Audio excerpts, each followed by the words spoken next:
Hey guys, good morning. Welcome back to my channel. Today is a Monday, August 15th. It's 7:45 and I'm about to go in for my second week in my new specialty here as an OBGYN medical assistant.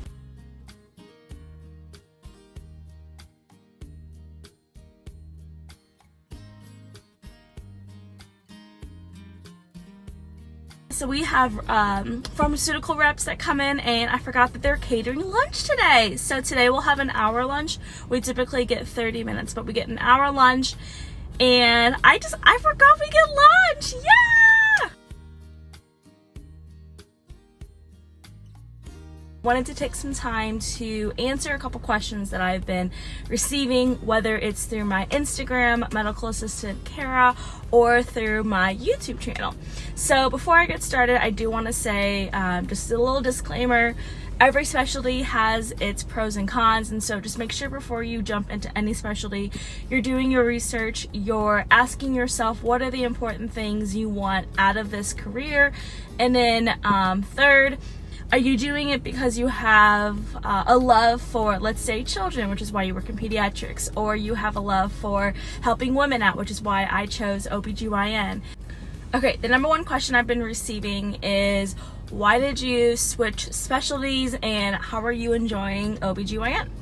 So I switched specialties from pediatrics to OBGYN for really just two reasons. One was just I wanted a different work environment. I wanted to try out something new. I wanted to see what other specialties were like. Being in pediatrics for the last 8 months was absolutely a dream. I loved working with the tiny little humans, and kids are so much fun, but I knew that in order for me to grow as a person and grow as my path here at the hospital that I'm working at, I would need to try out different specialties so that I could be a well-rounded medical assistant. With enrolling back in school at Capella University, I am wanting to go to healthcare administration, so I knew I needed to get just more experience, and so moving specialties was just a really good way. Alright, another question I get asked frequently is whether or not I think OBGYN is something that you should get into. And so I'll just kind of explain what I do in a day. So I room patients. We do a lot of different tests, whether we are giving a patient a pap smear or whether we're running a series of just different kinds of tests to figure out, what's kind of going on with them. We also run pregnancy tests. We perform outpatient surgery, so things like biopsies. We do colposcopies. I always have trouble saying that word.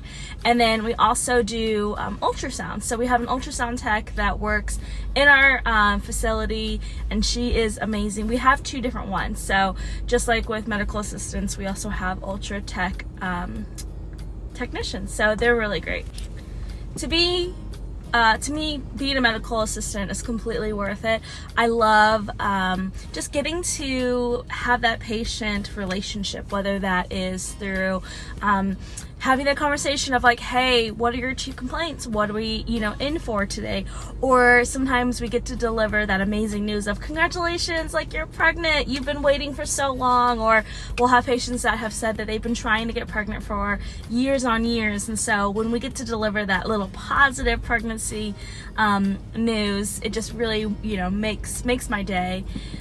We also have to have really hard conversations too. So we'll have patients that will come in for miscarriages and they're just crying, and they're coming in for their post-op, or they're coming in for postpartum depression.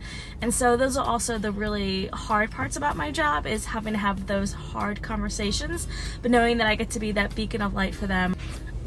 Okay, another question I get asked a lot is, what is the pay like? So each hospital's a little different, and so you come in with like a base rate, and over the last 8 months I've actually been able to be fortunate enough to get 2 pay raises and a bonus. So I think the biggest thing to remember is you're not going in for the money. If you're going in for the money, then you definitely shouldn't be in healthcare, because the nurses and the doctors who do amazing work, they get paid pretty well. And medical assistants, because we don't have as much stress in our job, and because our responsibilities aren't quite the same as in those other professions, we don't get paid nearly as much as they do. But Again, there's room for growth. You can constantly be asking questions, and you can be moving up in the tier of pay by adding on more responsibilities, changing professions. So really, growth is there for anyone. All right, I'm going to answer one more question before I have to head into my next shift. But the next question I get is, what is like the duration of a shift? How long is it? Typically work 8 hours. We get a nice half-hour lunch. Happy Monday! I just got super stoked. As always, thanks so much for watching. Make sure you hit like and subscribe. And if you guys have any more questions, leave them down in the comment section below, and I'll answer them in my next video. But cheers to 8 months. Woo! Free lunch!